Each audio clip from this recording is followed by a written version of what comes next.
Well, we are picking up in week 3 of our Pace Yourself sermon series, where we're talking about this pace of life that we're living at. And if you remember in the first week, Barry has shared a message about the pace that we're living in. We talked about we're just running at a crazy busy pace.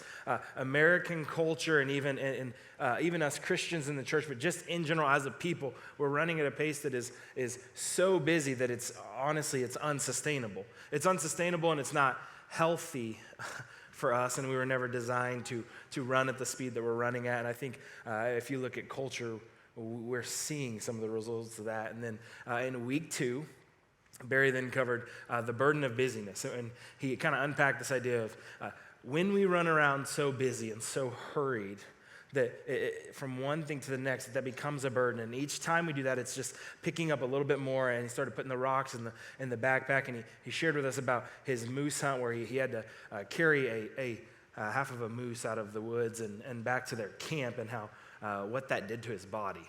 And then he kind of tied that over into the fact that he was never designed or made to carry that kind of weight for that distance. And so this week, I get the pleasure of talking about pushing pause. So last week, we kind of talked about what the burdens are and what it looks like to carry a weight we're never designed and the fallout of that. But this week, we're talking about what does it look like to push pause? What does it look like to push pause on our lives? And Barry shared last week that kind of our series bottom line has been this, and it's been that busy is a barrier to better. The busyness of our lives is the barrier to us actually getting what is better and then the best that God has for us and what he's wired us up for. And he talked out of the Matthew 11 passage where we hear Jesus and he says, "Come to me, all who are heavy burdened, and I will give you rest." And so Barry unpacked that and what it looks like to yoke up with Jesus and allow him to carry the weight that we were never designed to carry and that his shoulders were made for. And if we could just sum up today's bottom line, it's simply this. The bottom line for today is to get God's best, push pause, and rest. To get God's best, to get the life that he wired you up for and the best and most out of your life. The Bible talks about a full life to the full. To get the best out of that, to get the most out of it, we got to push pause and rest. And the Bible's word for this is Sabbath. And it's a Hebrew word. It comes from the Hebrew word Sabbat or Shabbat. And what that word means is it literally means to stop and rest. It means to cease activity and to completely stop and rest. And then there's it's used in 2 different ways throughout Scripture. And the word Shabbat in the Hebrew language was used for both to stop and rest and to delight. And we're actually going to take a look at that. And if you were to go and do a survey of Bible passages that actually talk about Sabbath, what you're going to find is that almost all of the passages in Scripture that refer to Sabbath refer to resting, ceasing activity, or delighting in the Lord. And so the reality is this, is as we talk about the word Sabbath and Shabbat, we're talking about resting and operating out of the way that God has designed us to work, the way he's wired us up to work. And I think we know this is true. We know we're wired for rest because take sports, for instance. It's a basketball season. March Madness is right around the corner. And I shared with them the last 2 services that I'm embarrassed to say it, but I was watching part of a KU basketball game yesterday. And they were playing Oklahoma, and there was this exchange going on. And so there was a couple steals that happened. And if you watch the basketball game, if you see basketball or really any sport, 1 steal happens, 2 steals happen, and then all of the momentum is shifted in one direction toward one team. And so the opposing team, what did the coach do? He had to call for a timeout, right? He called for a timeout and pushed pause, and the reality is it's not different for us, that sometimes our life, we get so crazy busy and it's running out of hand. We get in such a hurried rate and pace that if we don't push pause, if we don't call timeout, it's only going to be to our detriment. And we're going to continue to run at that rate until we crash and burn. And the same is true if you like to work out, lifting, running, whatever it is that you like to do for working out is, you know this, 4, 5, 6 days a week, you lift, you run, you work out, but eventually you have to take a rest day, right? Eventually, you have to take a pause day and a rest day. And if you don't, you will end up beating your body to a place it was never meant to go. And you ultimately will end up doing damage that may be irreparable, damage that you may not be able to repair. But you have to. You have to take a rest day and push pause on all things in life. And there's something inescapable about resting. There's something that it's inescapable about the good that it does for our bodies and our souls. And I think for most of us, if and when those few times that we actually do get to push pause on the things of life and rest and on all that we're doing, when we come back to our marriage, when we come back to our friendships, our relationships, our work, to our families, after pushing pause, we're simply better, aren't we? We simply get more out of our families and more joy and fullness out of our lives after we've pushed pause and rest. But the same is also true, is that something inescapable about the crash and burn effect of not pushing pause, of not slowing down and running at a rapid pace and never pushing pause. It is inescapable. We will all crash and burn. The reality is this, is that we weren't designed to run without rest. And the passage we're going to look at today is from the Old Testament. It's in a book called Isaiah, and it's going to discuss kind of both sides of the scenario. So let's take a look in Isaiah chapter 40, verse 28. It says this: "Have you not known? Have you not heard? The Lord is the everlasting God, the creator of the ends of the earth. He does not faint or grow weary. His understanding is unsearchable. He gives power to the faint, and to him who has no might, he increases strength. Even youths shall fall faint and be weary, and young men shall fall exhausted." He says, youths will be faint and weary, and young men shall fall exhausted. And if you remember this series, bottom line, it's busy is a barrier to better. So that begs the question is, what does busy mean then? What is busy? And busy is simply this. The first point would be busy equals restlessness. If we run and we're running around busy, the reality is we are without rest. We're not resting in the way that we're wired up to rest. And the reality is busy. It's the opposite of the way God's wired us. The way of busyness is the way of restlessness. And we saw it in verse 30. But the author here says that even youths shall fall faint and be weary, and young men will fall exhausted. What the author's saying there is simply this. He's trying to paint a picture of youths and young men, those who should have plenty of vitality and energy and a wealth of energy and capacity in life. Even them, they're going to fall tired.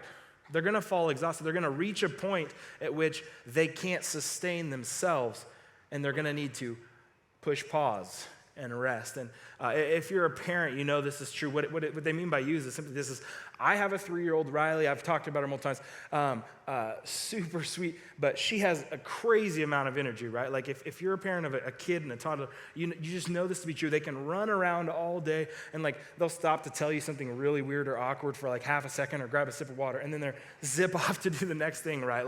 Like just boom, boom, boom, boom, boom, and they can go everywhere. And as a parent, I look at them and I'm just jealous because I'm like, oh, what I could do if I had the amount of energy that you have, you know? Like, but what the author says is even they're going to get tired, and if you're a parent, you know this is true. You know it gets to be that hour before bedtime, and then, as I like to call it, there's like the mini tyrant meltdown. And the little ones, they begin to lose their minds. They begin to melt down. Things are shutting down because they're tired and exhausted. We had an awesome moment last night at Chick-fil-A as a family where we actually got to experience this with my 3-year-old Riley. It was getting close to bedtime, and we had told her that she could play in the play place if she finished her chicken nuggets, which did not happen, and so she's tired. She's been going all day. And so my wife and I got to experience the awesome walk of shame where my wife carried, I had our son Quinn, my wife carried a 3-year-old kicking and screaming and crying out of Chick-fil-A, losing their minds. If you're a parent, you've been there. You notice we made eye contact with all the parents, and they're just like, go you.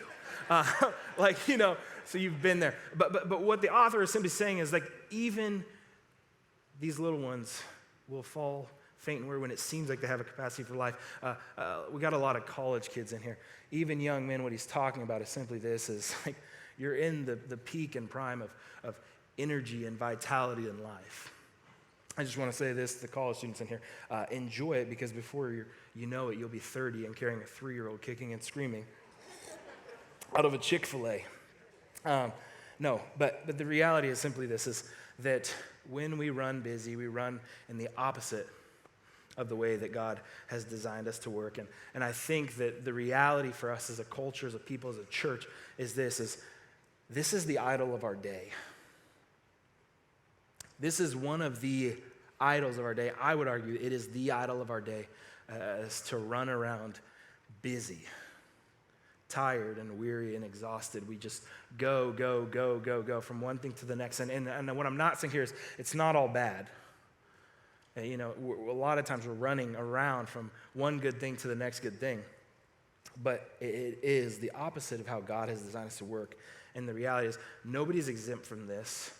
Young, poor, or young and old and rich and poor, black, white, like nobody's exempt. And Wayne Muller puts it this way in his book Sabbath Rest, and he says this. He says, I have visited the large offices of wealthy donors, the crowded rooms of social service agencies, the small house of the poorest families. Remarkably, within this mosaic, there is a universal refrain. I am so busy. It doesn't seem to matter if I speak to doctors or daycare workers, shopkeeper or social workers, parents or teachers, nurses, lawyers, students, therapists, community activists, or cooks. Whether they are Hispanic or Native American, Caucasian, or black, the more their lives speed up, the more they feel hurt, frightened, and isolated. Despite their good hearts and equally good intentions, their work in the world rarely feels light, pleasant, or healing.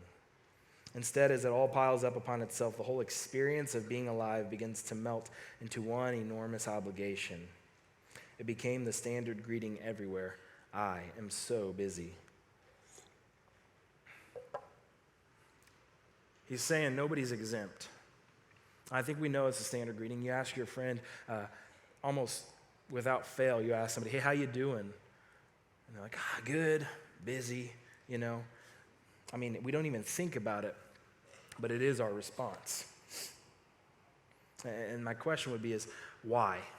Why has busyness become the idol of our day? I think that's the next logical question that we have to ask is, if we're running around and if this is the idol of our day or one of the idols, then why is it the idol of our day? And I think the reality is this, is I think it's an identity issue.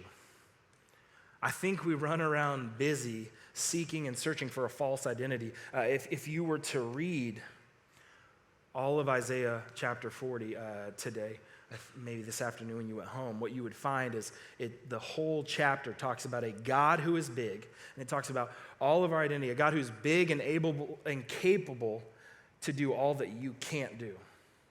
It talks about God's bigness and our smallness, and that's not a bad thing, but that's a great thing because he's able to shoulder and carry the weight that we can't. But the reality is I think this has become the idol of our day, and I think it is because we're seeking identity in all of our busyness and things. I think a lot of us are too wrapped up, and we think like this. We might not say it, but it's true, is I'll be more valuable if I just do more. Like I'll be more important if I just make more money, and people will know who I am because where there's money, there's recognition. And maybe people will respect me if I can just do everything. If I could just be like God and just do everything, people will respect me more. And that's the issue is we're seeking false identity in all of our busyness. But we know from the passages and from our bottom line is simply, if we're going to get God's best, we have to stop, we have to slow down, and we have to rest. That running around busy and tired and exhausted and weary is not the way that we're going to get rest, and it will become the barrier to that which is better. And the good news is the passage goes on in Isaiah in verse 31, and it says this: But they who wait for the Lord shall renew their strength. They shall mount up with wings like eagles. They shall run and not be weary. They shall walk and not faint. They who wait on the Lord shall renew their strength. That's that first part of verse 31. And it's just the reality of God's calling us to push pause and to wait on him because it's his strength that's going to sustain us. And when we push pause and we wait on God, he renews our strength for the week, for our families, for our marriages, for our work. And if busy is the barrier to better, the question next becomes, what is better? And better is simply this: better is rest. The better way is the rested way. It's living a life with rest and with Sabbath built into it, and it is the way that God designed us to function. You know, we read in the Bible that we're made in the image of God, and then we also read that in the last day of creation, God creates in the first 6 days, and in the last day 7, the Bible says God rested. We're made in his image, and he rested. We're made for rest. We're made to rest. And the reality, I'm a dude, and so I don't know if you've probably experienced this, but I'm a guy in here, and I have tried to put things together before without using the operator's manual. Like, I'm just criminal at doing this. But I'll see something and be like, you know what, I can put that together. My wife's like, why don't you just read and it'll actually tell you how to put it together. And I'm like, I got this, babe. It's cool. And so if you've ever done this before, you put it together. And sometimes it works, but for me, oftentimes, once I get it together and I think I've got something assembled correctly, I try to turn it on, or I try to open a door and it like creaks or scratches or whatever. And the reality is I got something wrong. And that thing, even if I got it to kind of work, is never going to work how it was designed to function. It's the same with our lives, though. And what I'm trying to say is this: is when you try to build your life in a different pattern and rhythm than the way God designed you for, no matter how hard you try, it's never going to work. No matter how much you white knuckle it and just try to push on and push through, if you build your life in a rhythm and pattern that God didn't wire you up for, it's never going to work. And eventually, you will crash and burn because we are designed for Sabbath lives and lives of rest. Just some fun facts about the Sabbath. I've been reading this book kind of as we've gone through this, and it's called The Ruthless Elimination of Hurry by John Mark Comer. Phenomenal book. You should give it a read. But in that book, he actually talks about a study that they did, and a study that was done about the happiest people in America. Happiest people in the world. And what they found was there was this little Christian sect, religious Christian sect group of folks who were toward the top of the list called Seventh-day Adventists. And so these are a group of people who they are like Old Testament Hebrew, like religious about the Sabbath and keeping Sabbath rest. And so they actually take a whole day of their week and they push pause on life, and they just don't do anything. And what the study found was they were toward the top of the list and the happiest people in the world. The other part that the study found was that on average, within this little group, religious group, the average life expectancy was 10 years more than that of the average American. It's almost as if it's screaming to us, God wired us up for rest. And our life and our vitality hangs on it and depends on it. And then another study actually showed it was on workplace productivity. And I'm not saying work is bad, and this is not like go and be lazy. Like, hear me correctly and clearly when I say that as Christians, we should be some of the hardest workers on the planet, and at the same time have some of the healthiest boundaries around our work lives. That's all I'm trying to say here. But this workplace productivity study found that after 55 hours of work in a week's time, that workplace productivity took a drastic drop off. I mean, there was next to no productivity. If you hit 70 hours in a work week, they found it's actually negative effect and detrimental to the organization. You start almost reversing the work or the productivity that was happening. Now, if you take 55 hours and you break that out, that essentially adds up to somewhere between 5 and 6 days worth of work. Again, it's as if we were built for rest. And then the last study actually found that if we spend our lives running around and crazy busy all the time, that it actually just sucks. It's just not fun.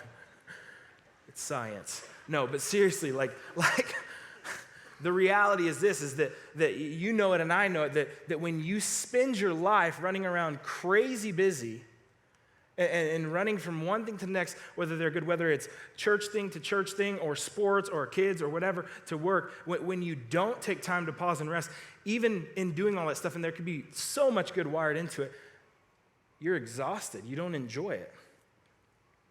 Because it's not how you were wired. It's not the way that God wired you up, and it's not the way he intends for us to work. And so the reality is this, and the application is this, and point number 3 is simply rest yourself before you wreck yourself. Right? Like you actually need to push pause and rest yourself before you wreck your life. And here's the thing about wrecking your life and not resting and continuing on this cycle of insane busyness is, here's what happens is when you go to that point and you do end up wrecking yourself, the wreckage and the fallout falls on who? Those closest to you, right? It falls out on your marriage, it falls out on your children, it falls out on your relationships and in your workplace.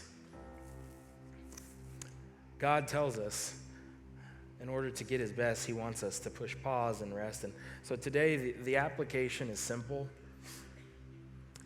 I just wanted to walk through a couple practices and give you some thoughts or ideas to maybe apply today, this week, this month.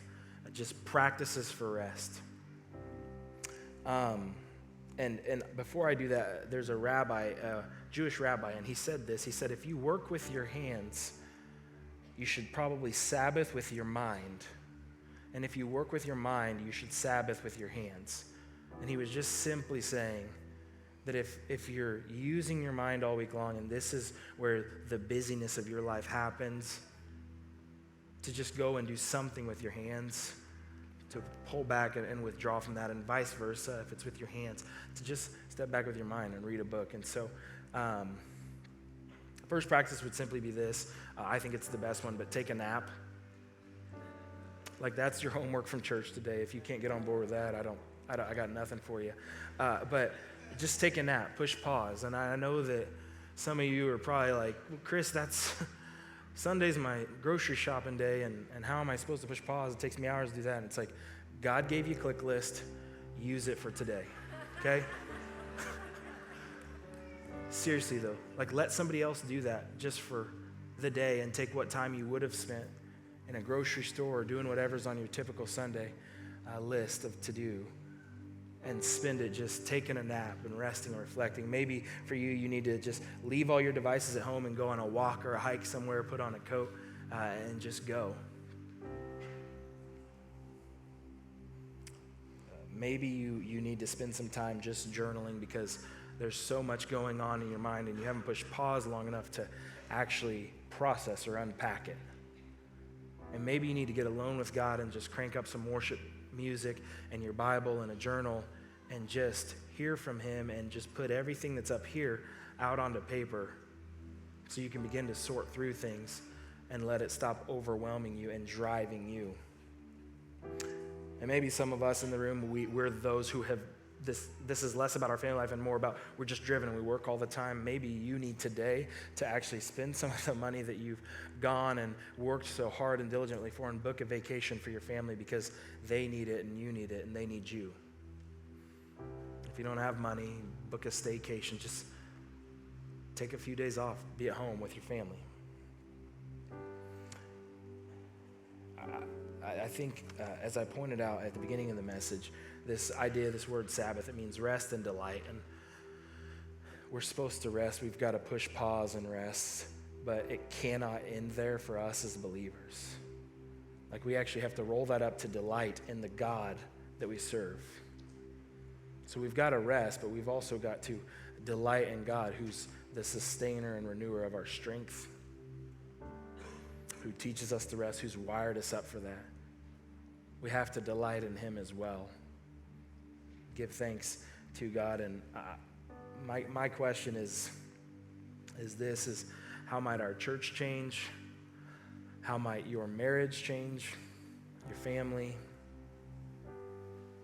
How might it be impacted or affected if we actually took this serious as believers and followers of Jesus, made in God's image, God who rested, if we actually got serious and we worked this in to the regular rhythm of our lives. Like, what would change about your work week if every work week you actually took a day, half a day, and just practice resting?